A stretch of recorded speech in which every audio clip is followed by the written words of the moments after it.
Today, we are diving into something we all know a little too well: procrastination. You know, that sneaky force that convinces us to put things off, even when we know we really shouldn't. We're going to unpack the psychology behind why we do it, and most importantly, how we can start to break that cycle. Come on, you've been there, right? You've got that one massive, super important task just staring you down. And what happens? Suddenly, organizing your bookshelf by color becomes the most critical mission on planet Earth. If you're nodding along right now, you are definitely in the right place. And believe me, you are not alone in this. Not by a long shot. Research actually shows that about 20% of us are chronic procrastinators. So, see, it's not some rare character flaw, it's just a really common part of being human. Let's drop the judgment and just get curious about what's going on. All right, first things first. Before we can figure out how to beat procrastination, we got to be on the same page about what it actually is, and maybe more importantly, what it isn't.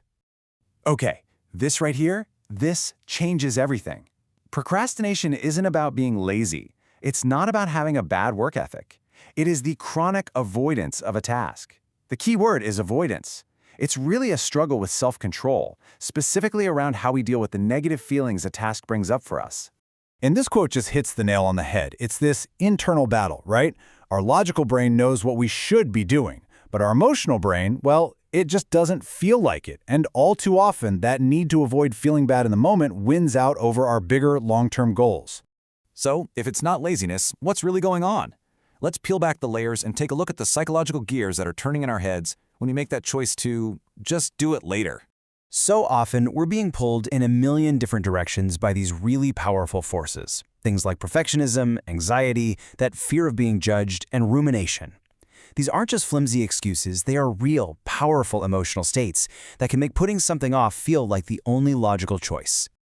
Let's just take perfectionism. I mean, it sounds like a good quality, right? But, oh man, it can be absolutely paralyzing.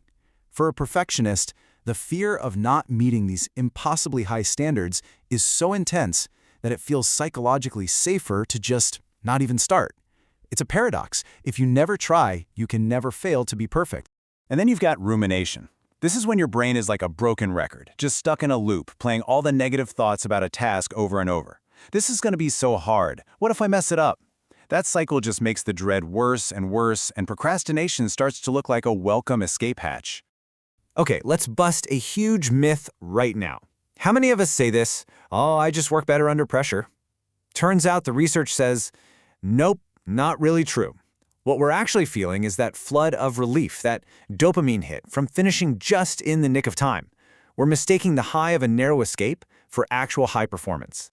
And this is the ultimate trick our brain plays on us. It's called effective forecasting. And spoiler alert, we are terrible at it. We totally convince ourselves that future me is going to be this super motivated, energetic person who will be in the perfect mood to do this awful task. But of course, when tomorrow arrives, future me feels exactly the same way we do right now. You know, that little bit of relief we get in the moment, it comes at a really high long-term price. So let's take a look at the hidden costs of all this delay and see how this one habit can snowball into some really serious consequences. And the impact is huge. It really is. We're not just talking about a lower grade on a paper. Chronic procrastination is linked to major stress, which can show up as things like insomnia and can even increase the risk for serious health issues like cardiovascular disease. And of course, it puts a massive strain on our relationships, both at work and at home. Okay, that was the heavy stuff. But here's the good news, the really good news. This is a behavior pattern you can change. It's not easy, but it is totally possible to break free. So let's get into 5 practical, proven strategies you can start using like today. So here's our game plan. We're going to walk through these 5 steps. And remember, this is not about trying to magically find more willpower. It's about changing how we approach the work itself.